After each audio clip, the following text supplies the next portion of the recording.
now that I think about it, so far this season was nothing but overall mediocrity. There's nothing wrong with that, but it makes me paranoid that eventually I'll bumble into something boring and or shitty, ruining my mood for the next 2 weeks or so. And since most of the anime remaining are either gossip anime or something long and obnoxious, the thinner my list becomes, the more chances for that. Tensei Shitara Suraimu Datta, aka That Time I Got Reincarnated as a Slime, aka Slimy Sky, besides name-wise reminding me of Konosuba, is a 24, but more like 27 episode, Trapped in Another World anime created by 8-bit from... oh god, I think it's a novel? No. Not a light novel, an actual novel, but I'm honestly not sure and can't muster enough energy to care. The plot starts like a typical Trapped in Another World story. Our protagonist works in a soul-sucking job, gets stabbed, and dies. While dying though, something was listening to his dying rambles and based on them created the biggest Gary stew that ever Mary sued the land, with powers such as a built-in magic wiki, the ability to assimilate abilities, and,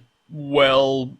being a slime, as you do. And after befriending and eating a dragon in the first few episodes, our hero encounters a small goblin village and starts to play out a strategy game, and that's pretty much it. So yeah, the plot's fairly generic for a story of this type. There are some interesting ideas, like for the most part the idea of dealing with nations that are basically glorified city-states and the power of name-giving, but to me this is slowly but surely starting to be insufficient. Every isekai these days has an interesting gimmick, from a world populated only by fantasy races but no humans, to bestowing powers to women via fucking. But unless the world is genuinely unique or grotesque enough, the story will almost always go into one of several predictable directions, rendering these quirks moot. Slime Isekai has a gimmick, that instead of already having a base or trying to just survive in the world, our hero slowly builds a city-state of his own, unifying all races of the Jura Forest under his leadership by giving them names and binding them to his service. And that's all things considered, a decent gimmick, but since our hero is overpowered enough to one-shot most dangers of this world, and what he can't face he routinely surely can, it suffers from the same problem as Overlord, in that there's no sense of tension or threat from the fights, so all there is to do is simply enjoy the spectacle. But the other thing that ruffles my slime containers is that the show can't decide on if it wants to be a wannabe Overlord or a wannabe Konosuba, so it kinda tries to simultaneously be both, and as a result the tone's inconsistent at best. One episode we're fighting a giant thing that summons flying spirit sharks, and the next 3 we're taking care of some children that we've only seen once. 1 minute we're witnessing serious discussions of Demon Lord politics, the other our hero feeds one of the Demon Lords his body honey, thus making him her best friend. And this sort of back and forth between seriousness and comedy irritated me to no end. It's as if the show tries to hide behind it and not actually commit to anything, thus not succeeding in building anything, like some people with neutrality. The graphics and the music are fairly generic as well, albeit serviceable. The character designs are a bit meh,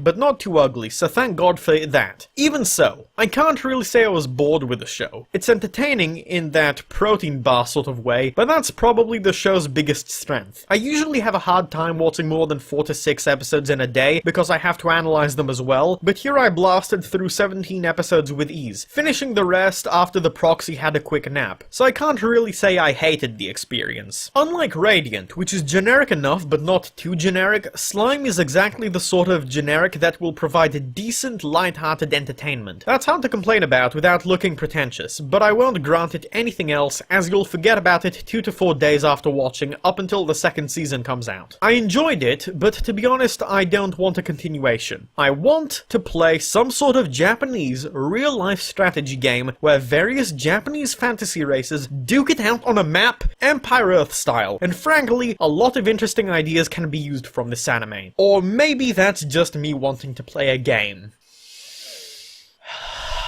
I wish I had hands.